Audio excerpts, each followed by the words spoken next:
Why is this really bullish? So initially, if we were to sink, it should have been here, right? It should have been off the back of these two daily candles. Do I think we're gonna pull back leading into January still? Absolutely we are. But this means that there's still steam for us to go a little bit higher. And that sort of makes sense because crypto overextends to the upside tremendously. Very rarely do you see charts top and they haven't done some stupid amount of extension to the upside. You're still gonna probably see prices extend a little bit higher given the way that this daily candle is forming. So if you're bearish here, it's time to cut that short, in my opinion. This is a trap right here. So a lot of people, including myself, I got much more cautious as we started to stall right here and lose this low. But the moment you start trading back above it, this is a bear trap where, oh my god, look, structure has broken down. It gave you a bearish retest. You're shorting, but for some reason prices are not dropping. And then it even recovers and is currently teasing the highest 4-hour close. That's a trap. And I'm sure if you look at the footprint, a bunch of shorts opened into this zone. So if you're short, I highly recommend you to just not be short. I just don't think it's a smart place to be short. How far do we think this goes, right? So I'm thinking that we probably take out 48K into the 50K area. I think 50K, maybe like a 51, 52, and we should see some extension here. We should see some level of extension to where maybe it'll entice fresh longs, or maybe 50K shorters get blown out, and then that's when you really want to get out of everything. I think that's the point where it makes sense to purely be in spot. The risk is a little bit too high at those levels given the fact that we have ETF by January 10th, and it probably won't happen on Christmas because holidays, and it won't happen on New Year's because holidays. So you're looking at probably the first week of January, right? So within the first week of January, you're probably going to get a response. So 46 to 48 is the logical target. Now, because it's crypto and because prices always overextend, I'm actually looking at the round number, right? So that 50K area would be a big magnet for me. So that's Bitcoin. This is just the market tipping its hand that shorts are not safe because it should have rejected off this monthly, and a lot of people did short this, by the way, right? Clean in the monthly, and it's not really rejecting. I don't mind that people are bearish. It's a logical place to be bearish, right? It's tough to be excessively bullish here, but if you have positions, just try your best to hold on to them. You know, move that stop loss up to maybe 42, but I think you ride this until 50, my man. Now let's go into ETH. That's actually doing not too bad, man. So prices broke out of a 3-day accumulation range, right? So if you look at this range, it's been capped off by 2170, 2150 for quite a while. So you're looking at a breakout on the 3-day and probably on the weekly too, right? And then definitely on the monthly. The monthly has broken out for a while already. So we're looking at 3-day extension probably up to this 2800 area. Like this 2800, maybe 2700 makes a lot of sense. I don't really think with the narrative that Ethereum has right now that there's enough juice to take it up to this, right? So this would be the equivalent of BTC at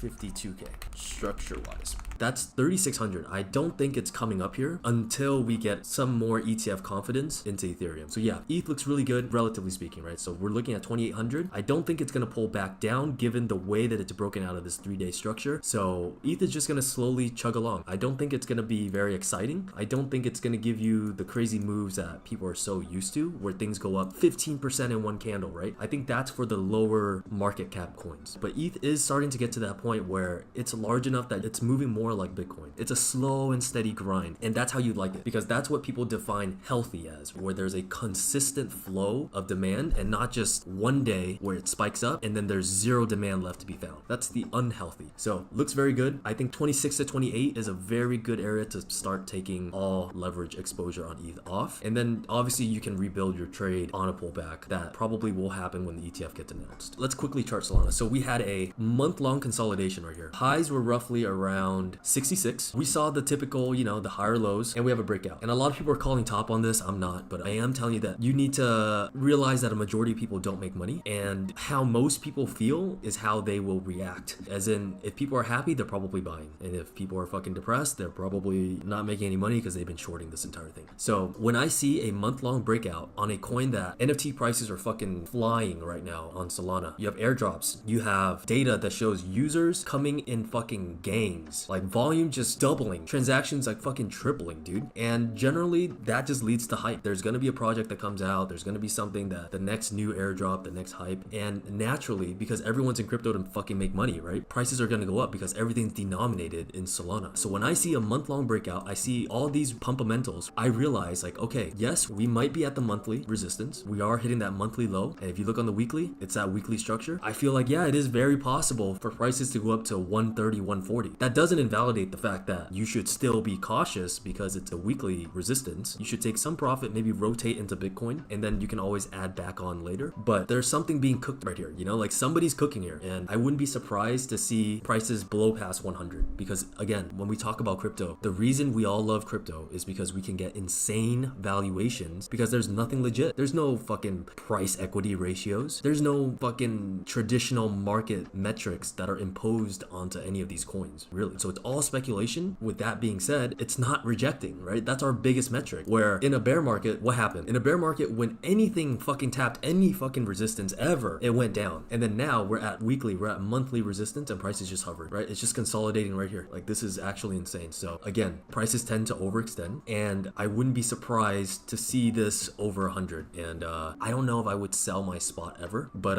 we'll see once TVL starts to drop, right? Because we talked about what are the reasons why fundamentally Solana is picking up a lot of hype. Once those reasons start to decay, you want to get out. So if you look at Solana, when NFT prices started to fall, Solana actually started to stagnate and then fall. So we'll see how crazy this cycle gets. I'll never say never, but we'll see. I'm not in the business of giving you tops and whatnot, because I feel like it's a fool's errand, right? We keep riding this up. If it goes to 200, it goes to 200. I guess a logical progression would be BONK, right? This is not what a top looks like for meme coins that are approaching parabolic areas. So yes, I do think that with the way that Solana is moving, there's a real chance that this will flip one of the other big meme coins, right? Whether it's SHIB or whether it's Doge. But I do think that the flip, it's being prophesized, right? So that's where I would sell my BONK. Like a flip of either of the two meme coins, whichever comes first, I would get out. But yeah, I like BONK, not because it does anything, but because I have been around long enough to understand that sometimes you just have a meme cult of people who don't necessarily care about the price itself. They care about positioning on the markets, right? They understand that there are certain areas that are magnets, certain goalposts that are almost inevitable. Like this again doesn't look like a top to me either, which is insane because it's up 50% on like 2 days or something. But yeah, how high does this go? Again, I'm not in the business of picking tops. You don't want to use price. Nobody's going to guess the price properly, especially for an asset that is so criminally cheap. It's such like a low value that it's difficult to be like, oh, it's $1 or 50 cents is the magic target, right? Where Doge was like close to $1. I think you want to look at market cap for this because that's typically a better marker on these meme coins. Okay, ORDI, this looks kind of good too. This just looks like it's consolidating right here. What I would preferably like is for prices to either come down here, so give me like a real test, right? Because it hasn't really retested this area. I want like a real test, maybe even like down here, right? Because of how illiquid it is. Or I want to see it make a higher high. These are my two options for this. I don't like to buy right here because again, using what we've learned in the bear market, right? Like where would you define your risk? I know that you would get away with it probably. So many people are building bad habits, and I understand, because why the fuck not, right? Like you're making money. But if I longed right here, I don't know where I'd put my stop loss, bro. Like would I leave it right here? But then that's my preferred entry. So what, my stop loss is 20% away, and like yeah, you're probably targeting new all-time highs, so your RR is still decent. But what if it just made a new high, like a higher high, and then you moved it right here with the same target? It looks a lot better. Be very mindful of where you would define your stop, because as fast as these meme coins kind of go up, they also go down relatively quick if shit hits the fan. So BIGTIME, yeah, if you're buying BIGTIME, I think what you want to see, very similar to ORDI, is you want to see a sweet retest of 50 cents and then a bottoming out process. So this is on the hourly chart. I'm only charting the hourly because I think markets move so quickly these days that it doesn't necessarily make sense to execute on anything higher. In my opinion, the 4-hour chart is probably the highest time frame that I would use to execute. Everything else is just to get like a more top level view of the asset. So I'm looking at 50 to 52. So that's like this wick is about 50, right? Hopefully comes down right here. Alternatively, what I would also do is this. So if it does this and it consolidates right here, I'll buy 60 cents. I'll buy like 61 to 63 cents around here. If I can illustrate properly, I would buy this, right? I would buy this. If we don't get this, I would buy this, right? So if we don't get this sharp move down, that's what I would buy. TIA, this reclaim isn't the reclaim that you actually want. From a technical perspective, I know that it looks like a reclaim.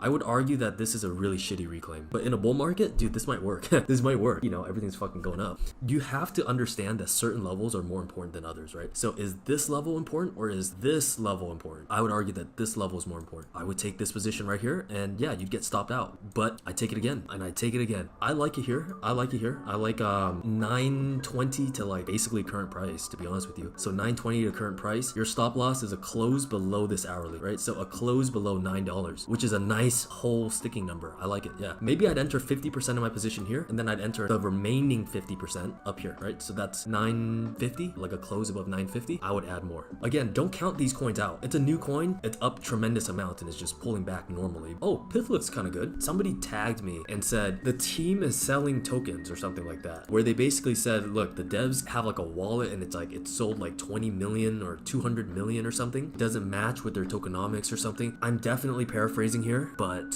if that's true, that's a little bit worrisome. Okay, so that's one thing that will supersede technical analysis, right? Like if magical supply pops out of nowhere, that's not great. If that's not the case and I'm reading it incorrectly, I think as long as it holds this 45 area, this is a good buy. And a lot of times this moved up because what? Chainlink moved up, right? The 18 is like a weekly high, right? So that's another 10% or so. And because Chainlink is pumping, I would anticipate PYTH to also pump because they're just connected, right? But yeah, be very careful with this. Do your due diligence because a lot of coins that are newly created have a lot of loopholes that are a feature and not a bug. Oh, let's do OP and ARC. So we are at weekly resistance. It does look like it's consolidating under resistance though. That's a good sign. What I would like to see is the hourly chart to pull up above here. This is where you start feeling a little bit more comfy because this chart is still bearish retest territories, right? Where you're retesting the highs and then it falls. Whereas this is like reclaim, consolidate right here. This makes for a much better entry and it's only a couple percent away, dude. It's like 3.5%, right? So I like OP if we can give some type of consolidation like that on the hourly below the weekly resistance. Arbitrum does not look bad. I think you treat this as an hourly range. You're looking for a higher low. I think you buy 115 down to like 114. So something like this, anywhere in here. If the hourly closes below 112, that means it closes right here. Then you can exit your position. It's 2.5%, dude. That's not bad. Jeez, Injective, bro. See, like this is what we're talking about when we talk about consolidative structures. You don't want to fade these things because this has been consolidating here relatively for a month. This is the same logic that we applied to Solana, right? Why do we not want to fucking short Solana? Because it just broke out of a monthly consolidative range. Same thing here. I don't think you want to short this. I'm pretty sure there's more price action somewhere, but I think we're near all-time highs and I think this just rips. Same with TIA, same with a lot of these newer coins, right? If you're looking to buy, I'm gonna hop on the hourly, you're gonna want to buy this consolidative area. Anywhere in 19 is good. If it goes down to 1850, I think you bet the house. You bet the house because if it closes below 18, you just get out. Like month-long consolidation, if it falls back into it, you just get out, bro. Do you bet the house regardless of what BTC is doing? Yeah, I think so. I think such a good asymmetrical return like that on an asset that has proven to be strong for months is a good bet. And that's a bet that I think you should take 9 out of 10 times. The only reason I wouldn't take it is if the ETF gets denied because there are certain things, again, that supersede technical analysis, and that's one of them.